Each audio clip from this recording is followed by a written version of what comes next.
L'ordinamento serve a distribuire le poche risorse idriche disponibili con la massima equità possibile. Faccio solo un veloce quadro introduttivo e poi cedo la parola naturalmente ai tecnici. Cominciamo dalla situazione.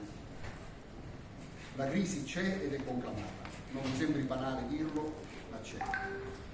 È una crisi che paradossalmente è venuta in evidenza con ritardo grazie alla capacità, ahimè, di resistenza che hanno i cittadini dell'Agrigentino, i quali sono tutti abituati a ricevere l'acqua non continuamente e sono tutti quindi dotati, chi più chi meno, di risorse di cisterne, di autoclavi, di risorse idriche proprie, o meglio, di accumuli, che fanno sì che il problema venga percepito non con l'immediatezza con cui sarebbe percepito in qualsiasi altra parte d'Italia, dove la gente giustamente è abituata a ricevere l'acqua corrente tutti i giorni. Al di là del paradosso, però, mi pare che adesso non si possa assolutamente ignorare, già da molti mesi la prefettura scrive e sollecita su questo punto, che le risorse idriche disponibili non bastano a soddisfare tutti i bisogni nella maniera in cui sarebbe pienamente soddisfacente. Le risorse idriche servono a due usi principali, l'uso umano e l'agricoltura. Cominciamo col chiarire subito, ma ve lo spiegheranno poi i tecnici che sono oggi presenti al massimo livello della regione. Chiarire subito che gli ordini di grandezza per i due utilizzi sono molto diversi. L'agricoltura richiede molta più acqua di quella richiesta per il consumo umano.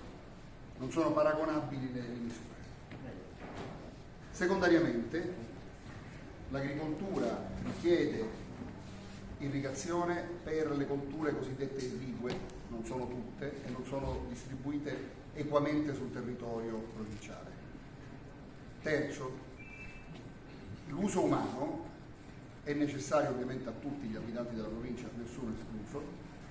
La distribuzione delle risorse disponibili viene ostacolata dalla stessa conformazione del territorio, cioè non è facilissimo, non è facile, avendo molta acqua a 200 km di distanza, portarla dove invece è necessaria perché ne hanno poca. Le ATI, cioè gli ambiti territoriali ottimali per l'idrico, sono state create appositamente per questo motivo.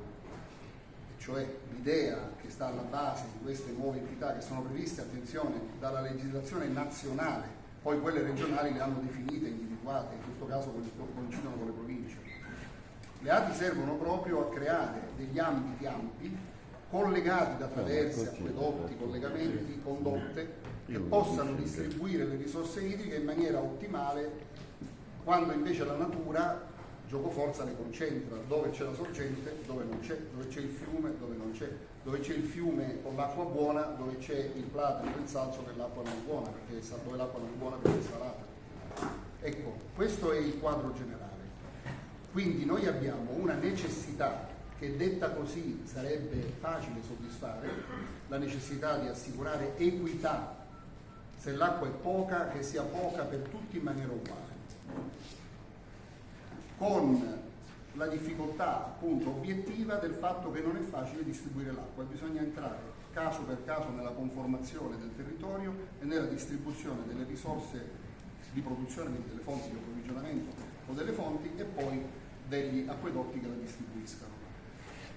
Andando più nel concreto, mi avvio a concludere questa introduzione,